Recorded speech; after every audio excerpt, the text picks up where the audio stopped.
somos internet. www.encuentro.com.ar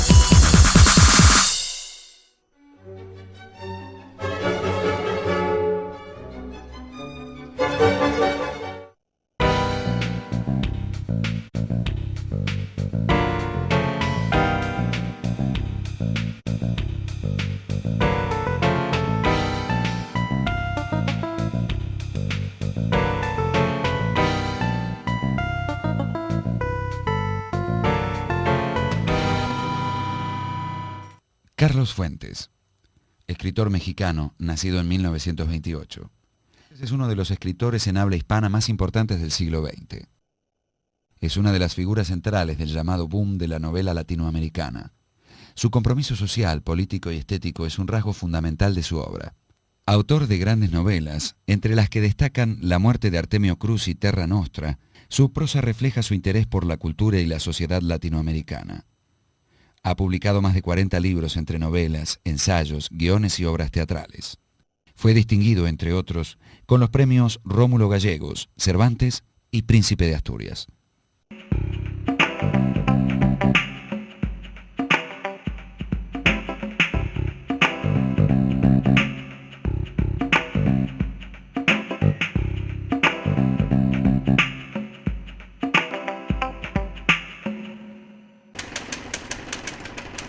Yo tengo amigos de la escuela en Chile que seguimos siendo amigos hasta ahora, nos vemos, nos visitamos, nos carteamos.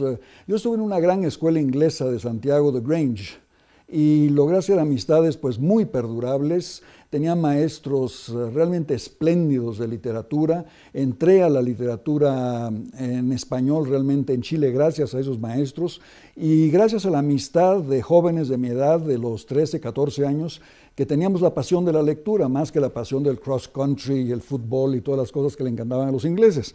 De manera que para mí fue una experiencia fundamental en todos sentidos, también en el sentido de haber hecho amistades tan perdurables que ya le digo, todavía nos vemos, nos encontramos y nos queremos. Mi madre cumplía el difícil papel de esposa de diplomático. A las esposas de los diplomáticos no se les da sueldo, pero debería dárseles, porque cumplen una tarea importantísima. Ellas también tienen representación. Ellas también tienen que duplicar la asistencia a ceremonias, a fiestas, la abundante vida diplomática, con las tareas del hogar, la formación de los hijos, y mi madre hizo esto estupendamente bien. De manera que pues fue un poco la espina dorsal de nuestro hogar, de nuestra casa, lo ha sido siempre. Mi padre sí tenía en efecto muchas obligaciones, pero quien estaba ahí siempre como una especie de columna que sostenía el techo, pues era mi madre.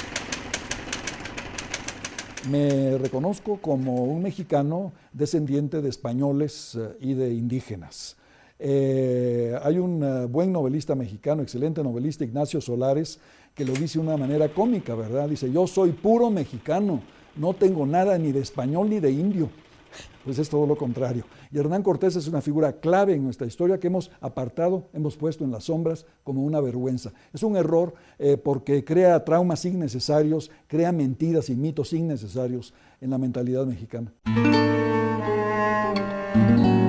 Carlos Fuentes es un escritor que ha marcado desde mediados del siglo XX un estilo literario y yo diría un estilo de construir literatura.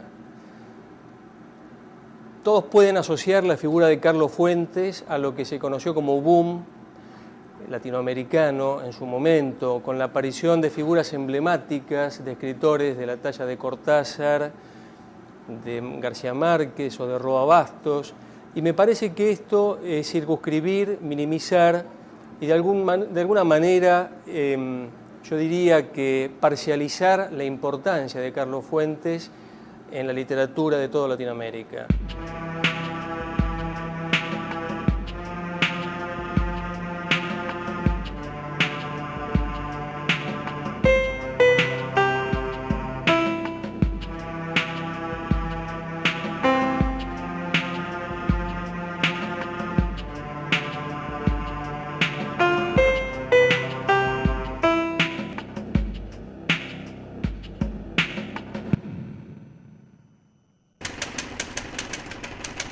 Yo, aunque había estado yendo a México durante mis vacaciones, había estado ausente 4 años y fueron 4 años muy decisivos en la vida de México y sobre todo de la ciudad. La ciudad se transformó.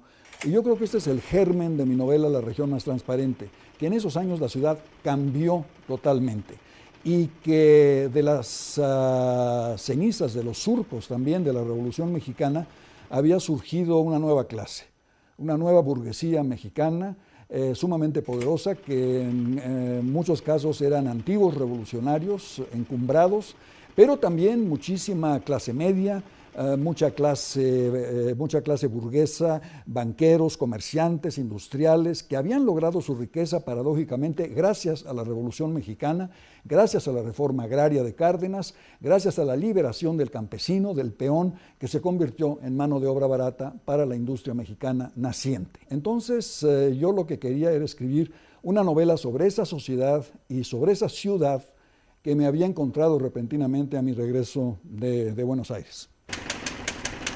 Eso siempre fue una disputa en México durante los años de la posrevolución, ¿verdad?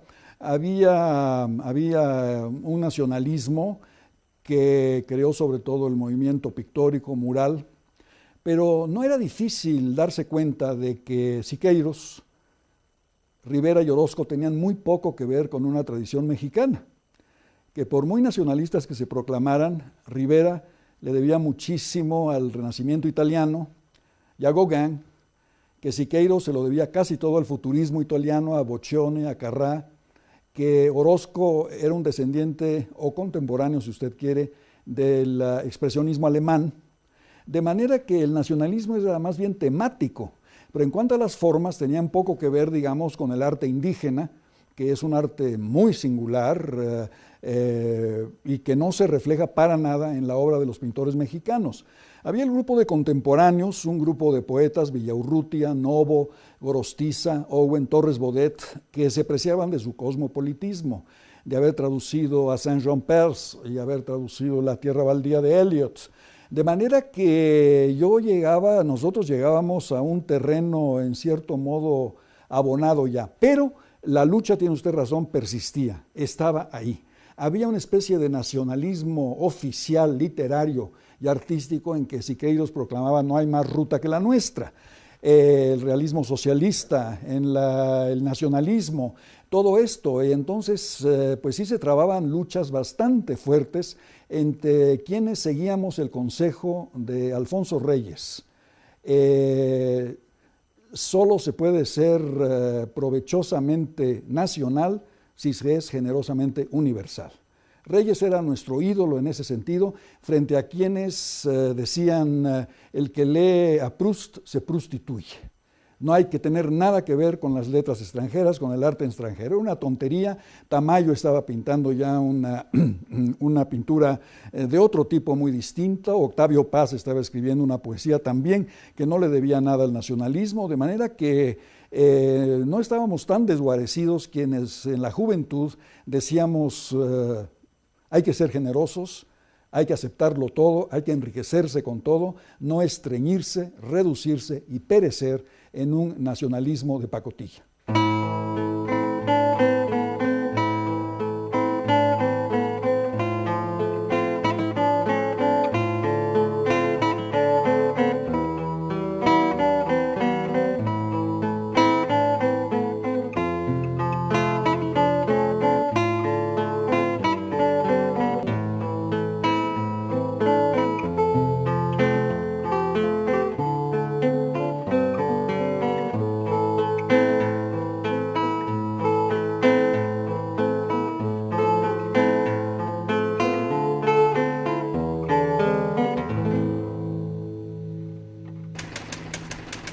México no tendría una cultura moderna sin la aportación de los exiliados republicanos españoles. Transformaron la vida universitaria, intelectual, en todos los órdenes. Los grandes filósofos como José Gaos, Eduardo Nicol, enseñaban en la Facultad de Filosofía, los grandes juristas como Manuel Pedroso en la Facultad de Derecho, grandes cineastas como Luis Buñuel, Adolfo Salazar, creador de la crítica musical, en español vino a vivir con nosotros, poetas inmensos como Luis Cernuda, Emilio Prados, Manuel Altolaguirre. ¿Para qué seguir? Sería una lista inmensa de gente que transformó todo, sobre todo la universidad, sobre todo la edición, el cine. Yo creo que sin ellos, les repito, no tendríamos una cultura moderna en México. Eso se reunió al renacimiento cultural mexicano, auspiciado por la Revolución, cuyas grandes figuras eran sobre todo los muralistas, los grandes pintores de la época. Pero quienes vinieron a darle una fuerza intelectual a la vida mexicana fueron los llamados refugiados españoles de la guerra. Luego tuvimos una ola, no hay que olvidarlo, de exiliados de la Argentina, sobre todo artistas de cine, actores. Aquí vinieron Libertad Lamarque, Francisco Petrone, toda una serie de gentes que no estaban de acuerdo con Perón y el peronismo, que vinieron también a hacer teatro y cine a México. La importancia de Carlos Fuentes es innegable, sobre todo porque su estilo literario marca una especie de convergencia entre la literatura hispanoamericana y la literatura del mundo. Quien lee a Carlos Fuentes encuentra de alguna manera esta especie de sincretismo, podríamos decir, entre toda la literatura. Él dice algo muy interesante y en un sentido no exento de ironía. Fuimos los últimos en llegar, refiriéndose a Latinoamérica, y por esto tenemos derecho a todas las culturas del mundo. Tal vez esta fue una de las razones por las cuales en algún momento recibió la crítica de ser un escritor poco mexicano y que no entendía la mexicanidad. Creo que, al contrario, es uno de los que mejor la ha entendido. Esto se vio muy claramente reflejado en su discurso cuando recibe el premio Cervantes. Y bueno, él habla en esa ocasión de todo aquello que nos legó la conquista y todo aquello que América le dio a la conquista. Y básicamente lo que le dio fue el arte, la imaginación, obviamente la literatura, y yo creo que encarna él emblemáticamente la posición de un escritor que demuestra con su obra que el único compromiso que tiene es la literatura, pero básicamente hay un compromiso moral soterrado en su literatura, que es un compromiso por lo que Borges diría un destino latinoamericano.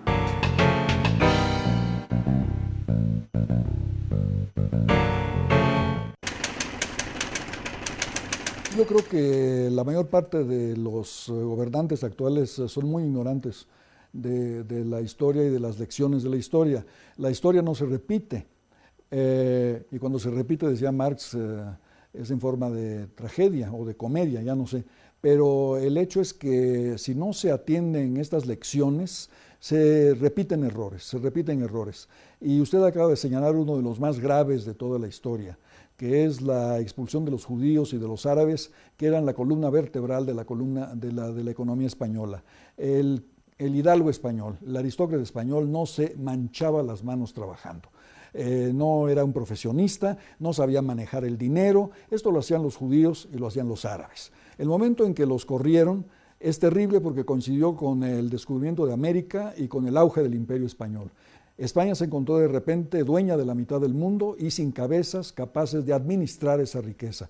La riqueza del Perú, la riqueza de México se les fue entre las manos y acabó ¿dónde? En los cofres de los protestantes enemigos de España, en Inglaterra, en Holanda, y con judíos españoles expulsados, sefarditas, administrando esas riquezas en los bancos de Ámsterdam, de Utrecht y de Londres. El Naranjo leí, y me gustó mucho, porque mezcla caracteres como europeos y otros que son más americanos. Por un lado tiene recursos literarios como el monólogo interior, que es de algo europeo, y por otro tiene como ese sabor americano, mexicano, que se lo ve en sus textos. Lo que me gusta mucho de Fuentes es cómo está constantemente por medio de la palabra reivindicándola a ella misma y reivindicando la realidad latinoamericana, trayendo del pasado todo el tiempo el tema de trabajar con la memoria y cómo tiene muy arraigado su realidad latinoamericana.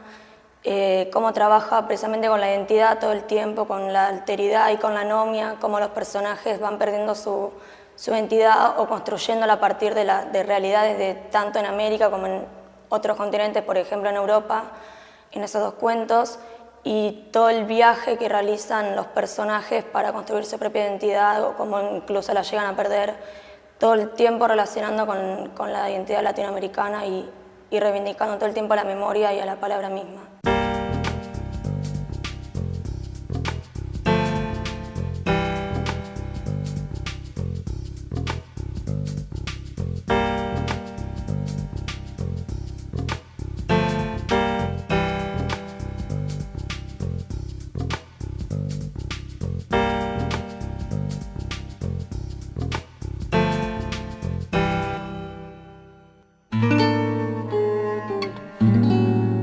Yo diría que el problema con Carlos Fuentes es que lo precede un prestigio tal que muchas veces dificulta el abordaje de la obra, ¿no?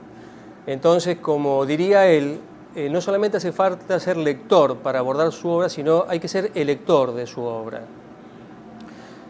Su particularidad básica es que prescinde de la tradición hispánica en su literatura y podemos encontrar en toda la obra de él, desde el monólogo proustiano, al mejor estilo de Proust, hasta la influencia de la pintura, de la música y del cine.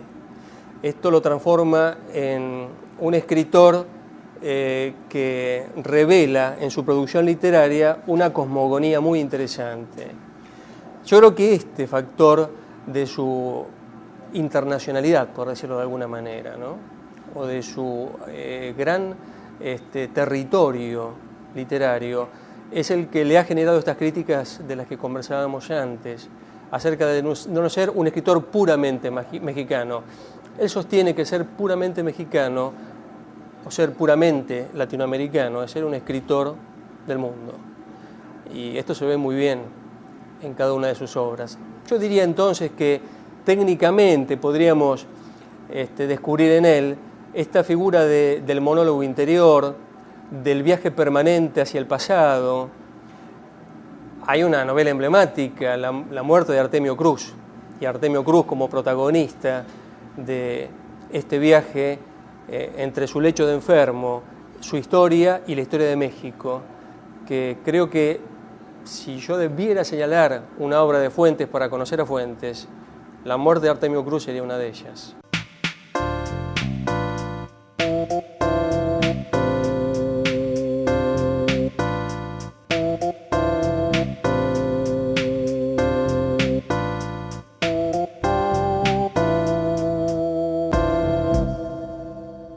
Siempre se ha podido hablar de varios Méxicos porque este es un país multicultural. Vamos a partir de esa base. Este es un país con un poderoso elemento indígena que no tienen ustedes en Argentina. Aquí hay 10 millones de indígenas puros, hablando 47 lenguas distintas y muy apegados a sus tradiciones. Es un país de mestizaje cultural muy intenso, quizá el más intenso de la América Latina, con excepción del Brasil, en que realmente el elemento europeo y el elemento indígena se fundieron de una manera indisoluble para crear una cultura mexicana de perfiles muy acusados, desde el barroco colonial hasta las expresiones modernas. Pero en lo que yo insisto es que en estas características del mexicano, y no me refiero a Jorge Negrete y el charro y el zarape de Saltillo y cosas así, me refiero a la profundidad del ser mexicano. Somos lo que somos porque hemos recibido mucho del mundo. No hay una personalidad nacional que se cree en el aislamiento. Una nación que se aísla perece, muere, deja de tener la personalidad que quisiera. Una personalidad nacional se enriquece con la aportación de otras culturas. No hay otra manera de hacer una verdadera cultura sino mediante el mestizaje de culturas, el multiculturalismo, la aportación de lo extraño, de lo ajeno. Nosotros estamos influyendo enormemente en los Estados Unidos. Hay 30 millones de hispanoparlantes en los Estados Unidos, la mayor parte mexicanos o de origen mexicano, que le presentan un problema enorme, un desafío enorme a los Estados Unidos, mucho mayor que el que puede representar para nosotros una cadena de McDonald's. Siempre he dicho, ¿quién le teme a Mickey Mouse? Yo no le temo a Mickey Mouse porque sé que tengo una cultura muy profunda en México. Los norteamericanos pueden tenerle miedo a la presencia hispanoparlante o mexicana en los Estados Unidos, simplemente por el número creciente de gente que habla español, que le presenta un desafío a la lengua inglesa como lengua primordial de los Estados Unidos. El español está tan enraizado en América Latina que yo no veo la posibilidad de que haya una acción comercial de los Estados Unidos capaz de sustituir el español por el inglés. Puede haber frases, siempre la ha habido. Yo veía hace poco, soy muy hincha del viejo cine argentino, y veía una antiquísima película que se llama Los muchachos de antes no usaban gomina, con Mecha Ortiz y Santiago Arrieta. Entonces Santiago Arrieta y Parravicini, que son dos guapos del 900, ¿verdad? De repente tienen hijos y los hijos dicen, vamos a tomar cocktails, bye bye baby, let's take a ride. Ese es el Buenos Aires de 1937, hágame usted el favor. Y están todos estos elementos de la cultura norteamericana que, por lo que le estoy diciendo, resultan sumamente superficiales, resultan moda. Antes Buenos Aires era una ciudad francesa.